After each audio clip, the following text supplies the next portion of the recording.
Over the past few years, a significant and growing share of missions and operations have been devoted to training and capacity building in fragile countries and regions in Africa, from the Horn to the Great Lakes and from the Sahel to the Gulf of Guinea.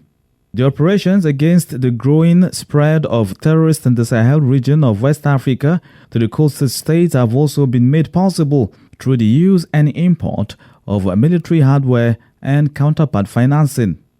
I am Abdullahi Hassan, welcoming you to In the Sahel, WADR's weekly magazine, where we delve into the heart of the African security crisis, telling the stories and strategies to shape the region's response to pressing challenges. Last week's episode was about the repercussions of unfair court rulings and insecurity. This week, we'll be looking at military hardware and counterpart financing. Well, it's a plethora of reasons. One of the foremost is the political commitment towards developing our own potentials to produce these weapons. I do know some countries such as Uganda have started. They are able to produce their own weapons to a very large extent, even though they still rely to some extent on foreign donors. However, for a bulk of African countries, they still rely hook, line, and sinker on these foreign donors. In many developing countries, including Africa, governments do not give high priority to gathering and disseminating basic data on several key aspects of the state, such as security, which is seen as being sensitive and essential to their national security, and thus avoid providing it, at least in any detail. While the situation is improving in many countries, it is getting worse in others, despite the importance of such details, which first should promote democratic discussion of the role and tasks of the military. Second, facilitate a healthy discussion of resource allocation within the national budget between the military and the civil sectors. And third, standardize data on military expenditure for any discussion between states about meeting their common security needs, like the purchase of hardware, training, surveillance, intelligence gathering, and sharing, among others.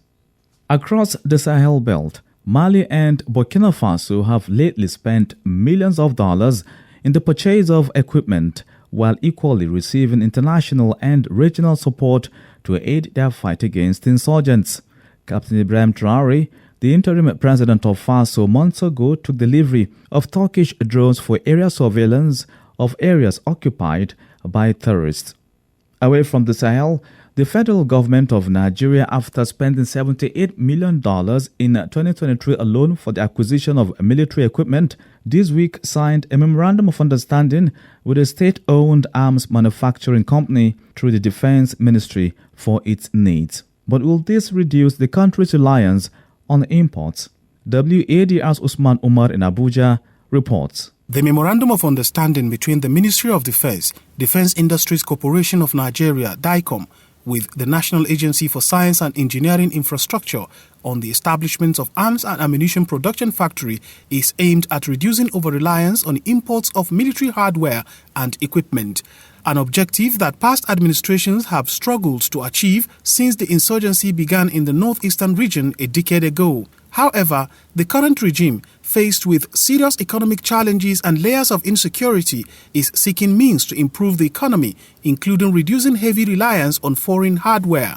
Bello Mutawalli is Nigeria's Minister of State Defense. We have been traveling all over the world, and we see how the manufacturers, local manufacturers, are developing their countries. But unfortunately, Nigeria, for 60 years, we are not doing anything for 60 years. But today, the narration has changed, and it will continue changing, inshallah. Khalil Halilu is Executive Chairman of NASENI, the National Agency for Science and Engineering Infrastructure, on the establishment of arms and ammunition production factory. It is crucial that Nigeria position itself to meet emerging threats with indigenous solutions. Therefore, the partnership between NASENI and the Ministry of Defense is a testament to our commitment of harnessing Nigeria's scientific and engineering expertise in the service of national defense. For years, Nigeria has recorded a dramatic escalation in its spending on arms, with weapon imports climbing by a staggering 418% between 2022 and 2023, according to an analysis of the National Bureau of Statistics. The NBS Foreign Trade Report states that this surge in defense expenditure aimed at curbing the rampant insecurity plaguing the nation raises critical questions about its effectiveness and the government's underlying strategies. Between January and September 2023, Nigeria's expenditure on importing arms and ammunition soared to 125.18 billion naira, or $78 million, a significant leap from the 24.18 billion naira, or $15 million, recorded during the same period in the previous year. This increase in defense spending is particularly noteworthy considering the timing. A considerable portion of these imports were concentrated around the general elections period, suggesting a strategic move by the government to fortify security during this politically sensitive time or otherwise. Despite this considerable investment in foreign weaponry, the security situation in Nigeria remains dire, with kidnapping and other forms of violence continuing unabated. This situation highlights a troubling disconnect between the government's heavy investment in arms and the persistent insecurity faced by Nigerians. Usman Omar with that report. Last year, the UN Security Council unanimously adopted a resolution that created a framework for the global body to fund peace operations led by the African Union and its member states. Ghana, one of the Council's 3 African members, A3 in 2023, spearheaded the initiative, working with the other 2, Gabon and Mozambique, to broker the agreement with diplomats in New York and an AU headquarters in Addis Ababa. About the same period, in October last year, Accra took delivery of at least 100 military high-tech vehicles donated by the European Union (EU) to boost its internal security architecture. The donation followed a discussion between the Ghanaian presidency and the bloc on regional economic, security and developmental concerns. As Augustine Coley reports, the fleet especially aims to support Accra's fight against terrorism. The fleet of 100 armored vehicles delivered to Ghana was part of a larger military support to the country by the European bloc. Area surveillance equipment, including drones and electronic warfare systems, were supplied in the months that followed. Ghana has yet to officially report any terrorist-related attack within the country, but has repeatedly responded to broader issues which the security sector had attributed to insurgents in neighboring Burkina Faso. President Nana Akufo-Addo had, at the handing over ceremony, praised the gesture and its impact in a region fighting the growing menace of jihadist operations. It is imperative to understand that no single country can confront the terrorist threat on its own. Collaborative efforts amongst nations facing this challenge and critical support from partners such as the European Union, who share our security concern, remain crucial in mitigating the terrorist threat in the West African region. The European Union said the Ghana aid was part of a broader 660 million euros package to strengthen the defense and security of the 4 coastal countries of the Gulf of Guinea. It is worth noting that the coastal states of Togo, Benin, and Cote d'Ivoire have documented cases of violent extremism that claimed hundreds of lives. The case of a spillover from Sahel countries of Mali, Niger, and Burkina Faso that have for several years fought against terrorists. EU's head of foreign policy, Joseph Borrell, concluded with plans for job creation and services, especially in northern Ghana, where there is a concern about the recruitment and services of young people by jihadists due to the socio-economic situation. A report by Augustine Coley. Well, we remain in Ghana for the guest interview on the topic of discussion, military equipment and counterpart financing. Ghana may not be directly affected by the ongoing insurgency in the Sahel region, but has been preparing on its border front with Burkina Faso against any incursion, and has as a result received support from the international community. Adib Sani is a security analyst and the executive director of Jatike Center for Human Security and Peace Building. Well, my first question to Adib Sani is, why have armies of countries of West Africa failed over time to invest appropriately or adequately in the local industrial military complex to enable local production of weapons and save costs? Well, it's a plethora of reasons. One of the foremost is the political commitment towards developing our own potentials to produce these weapons. I do know some countries such as Uganda have started. They are able to produce their own weapons to a very large extent, even though they still rely to some extent on foreign donors. Egypt is also one country that is so advanced to the extent that they are able to produce their own drones and export it to even European destinations. However, for a bulk of African countries, they still rely hook, line, and sinker on these foreign donors. Another reason is the capacity. You see, a lot of countries are very much engrossed on addressing very basic needs of their citizens. Lack of water is still a major issue in a lot of African countries. Lack of healthcare, education is still an issue.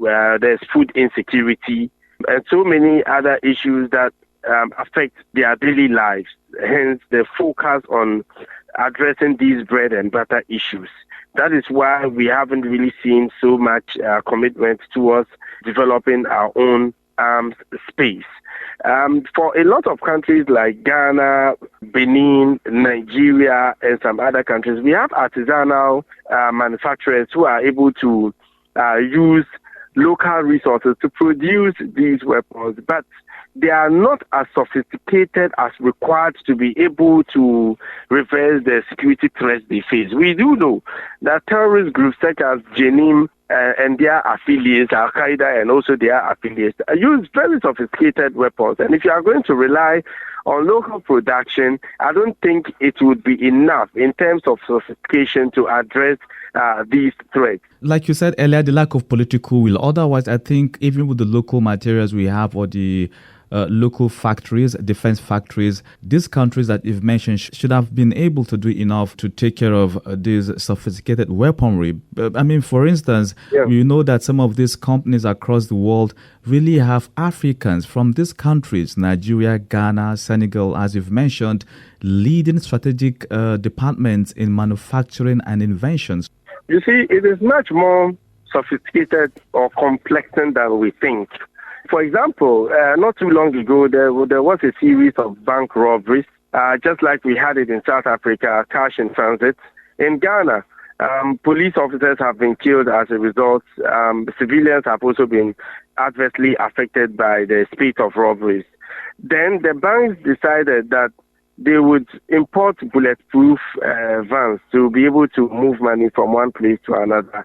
It went through a number of processes, and finally they were cleared to do so together with the Ministry of Interior, the National Security Ministry, and some other stakeholders. But for those of us within civil society, we were concerned about how these vehicles would be eventually disposed, because for a lot of official vehicles, after a number of years, it is auctioned to the public. So the question we asked is, if we bring these vehicles and we end it there, and tomorrow the banks are auctioning, criminal elements might just take advantage, buy these vehicles and use it to perpetrate their crime. Hence the need for us to be careful. Same can be said about these arms. And I speak as a member of the team that has been put together by the Arms Commission of Ghana to look into a new legislative act into better regulating arms in Ghana. And one of the biggest threats we have faced, especially even with artisanal arms manufacturing, is the seeming leakage of these weapons. So if we are not careful and don't put the necessary laws in motion and, of course, other mechanisms, we might have these industries leaking these weapons into the hands of non-state or sub-state actors because of poor regulation and enforcement of the law. Okay? Because let's be mindful of the fact that a lot of the weapons that are illegal and in the hands of terrorist groups and all these other non-state actors started as legal weapons meant for a certain destination, but they are quickly diverted and they fall into the hands of these dangerous elements.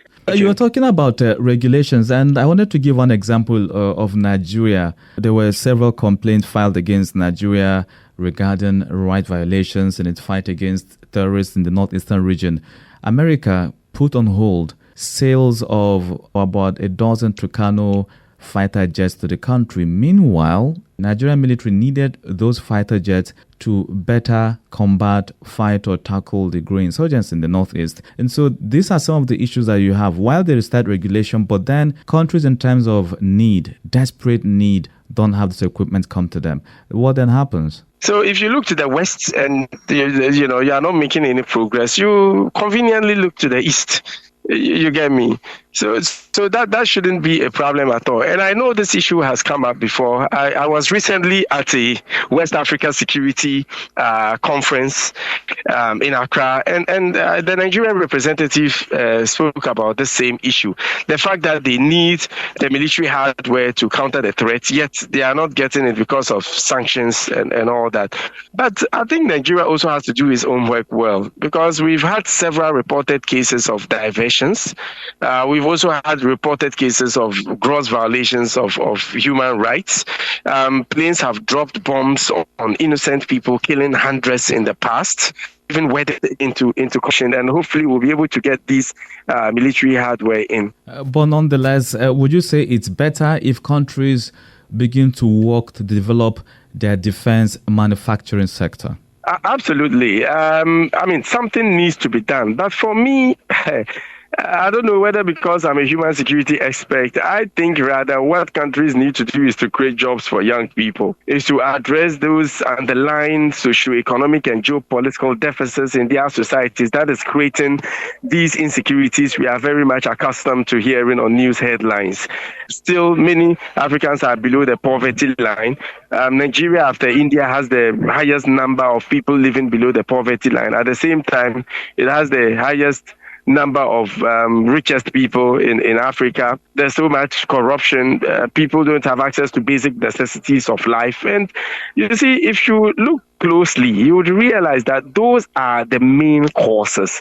But if we focus on militarization, we are just dealing with it superficially, and it's not sustainable. If you kill them all, you are creating the next generation of fighters. So why don't we address those deep-seated issues to be able to? So rather than building military industrial complexes, we should rather give subsidies to farmers to be able to produce food and create jobs for the young people.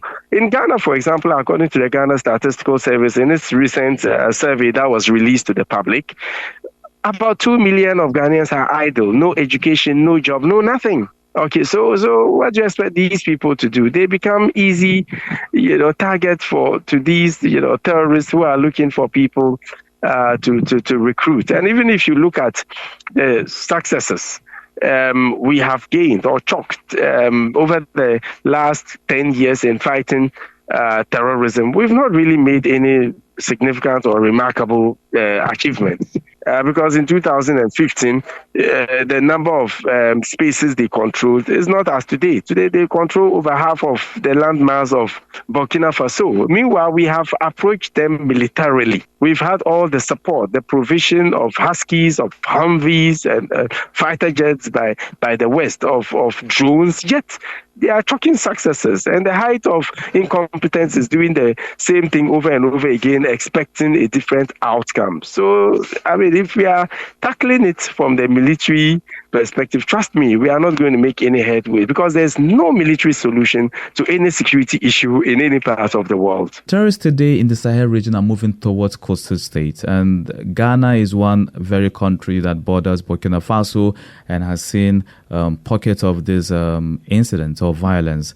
So would you still encourage, that would be my question, that government still boost and invest in the defense manufacturing industry? In as much as we're concerned about the need for us to develop ourselves kinetically, the non-kinetic approach is also important. I'm not deducing that we should focus only on human security. Sometimes you need to show strength. So there's a need for us to boost our military standing, also to some extent to serve as a deterrent to these terrorists. Okay, but one of the ways we can achieve that is cooperation. The Burkinabés are fighting the terrorists directly. Ghana has not fought terrorists directly. So they understand their psychology, they understand their modus operandi and all that. That's why there's the need for cooperation between particularly the coastal countries and these countries, other countries that have been badly affected by terrorism, such as Niger, Mali, and Burkina Faso. Unfortunately, because of the lack of unity, these countries have formed their Sahel alliance. And we also have the Gulf of Guinea Commission, countries that, share border with the Gulf of Guinea.